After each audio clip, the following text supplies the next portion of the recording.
नमस्कार, मी चंदू भैया. नंदनगरीच्या मतदार राजांचं मनापासून मी आभार मानतो. जनतेने त्यांच्यासाठीच दिलेला हा कौल आहे आणि हा विजय नंदनगरीच्या जनतेचाच आहे, कार्यकर्त्यांच्या परिश्रमाचा आहे. पण ज्या लोकांना असं वाटत होतं की हिंदुत्वाच्या नावाने कोणालाही लोक मतं देतील आणि निवडून आणतील, त्यांचा भ्रमनिरास झाला आहे.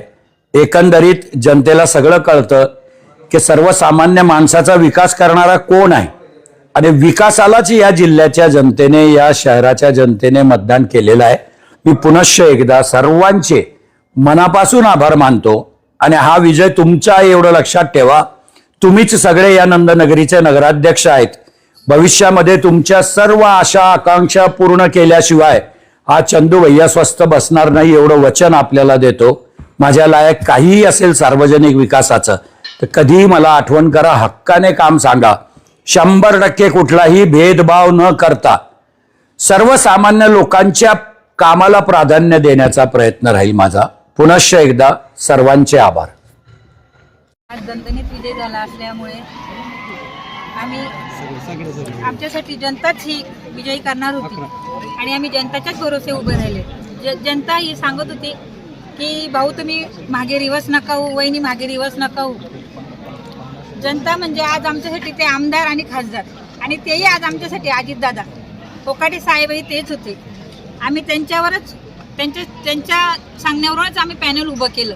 पॅनल उभं केल्यानंतर ते आमच्यासाठी खूप रात्रंदिवस मेहनत करत होते आणि त्यांची एक सांगता होती, वहिनी विजय आपलाच होईल, विजय आपलाच होईल.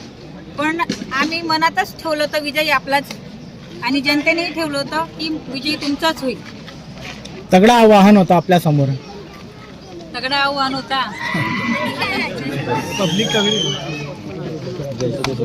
जनतेचा सपोर्ट होता आणि आमचा विजय जनतेमुळेच झाला आणि आम्ही जनतेसाठीच, जनतेच्या ताकदीसाठीच आम्ही उभं राहिलो. जनतेनेच आम्हाला सगळं हे केलं की वहिनी भाऊ तुम्हीच उभे राहा, आज तुम्हीच आमच्यासाठी आमदार आणि खासदार आहेत. 2 मिनिटं. ओके. सर्व शहादेकर मतदार बंधू आणि भगिनींना माझा नमस्कार.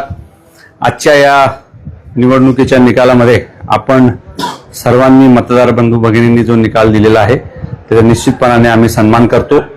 आपण नगराध्यक्ष पदाची जबाबदारी जनता विकास आघाडीच्या उमेदवार म्हणून माझ्यावर टाकली. सर्वांचं मी मनापासून सर्वप्रथम आभार व्यक्त करतो. त्यासोबतच भारतीय जनता पक्षाचे माननीय मकरंद साहेब यांनी देखील अतिशय चांगल्या पद्धतीने ही निवडणूक लढली. निकाल काही असो, परंतु लोकशाहीमध्ये विचारांचं आदान प्रदान होऊन जो निकाल जनता देते त्याला आपल्या सर्वांना मान्य करावं लागतं.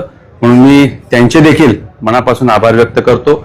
त्यासोबत जे इतर 4 जण उभे होते त्यांचे देखील या लोकशाहीच्या प्रक्रियेमध्ये आपण सहभाग घेतला. आपलं देखील मनापासून आभार व्यक्त करत असताना ज्या नगरसेवक पदाचे उमेदवार ज्यांनी या प्रक्रियेमध्ये सहभाग घेतला, ज्यांना जनतेने निवडून दिलेलं आहे, अशा सर्व नगरसेवकांचं मी मनापासून अभिनंदन करतो.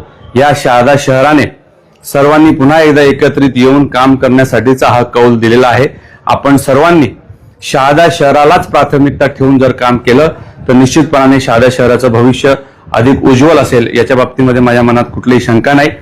या सर्व प्रक्रियेमध्ये माझ्या ज्या सहकार्यांनी, माझ्या परिवार असतील, माझे कार्यकर्ते असतील, माझे हितचिंतक असतील, आपण सर्वांनी रात्रंदिवस मेहनत करून ही सर्व यंत्रणा उभी केली. त्यांच्या सर्वांचे मी मनापासून आभार व्यक्त करतो.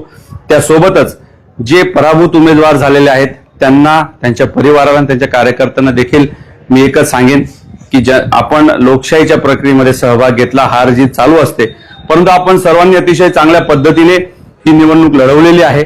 जनतेने कौल दिलेला आहे तो आपण सर्वजण मान्य करूया. आपण देखील मग प्रतिस्पर्धी उमेदवार असतील, ज्यांचे आज नगरसेवकपदी ज्यांची निवड झालेली आहे, अशांना देखील, त्यांच्या कार्यकर्त्यांना देखील मी एवढंच सांगेन की आपण सगळेजणांनी एकत्रित मिळूनच या शहादा शहराला पुढे नेलं पाहिजे. अशा प्रकारचा कौल शहादेकर जनतेने दिलेला आहे. त्या कौलला आपण सर्वजणांनी सन्मान दिला पाहिजे असं माझं वैयक्तिक मत आहे. आपण सर्वजण सोबत काम करून पुढे शहादा शहराला अजून कसं चांगल्या पद्धतीने प्रगतीपथावर नेता येईल ही मी पुनश्च एकदा आपल्या सर्वांना विनंती करतो. आपण सर्वजण, सर्व शहादेकर नागरिक बंधू भगिनी कुठल्याही प्रकारचं माझ्या मनामध्ये द्वेष ठेवण्याचं काही कारण नाही. आपण जो कौल दिलेला आहे तो आपण मान्य केला पाहिजे.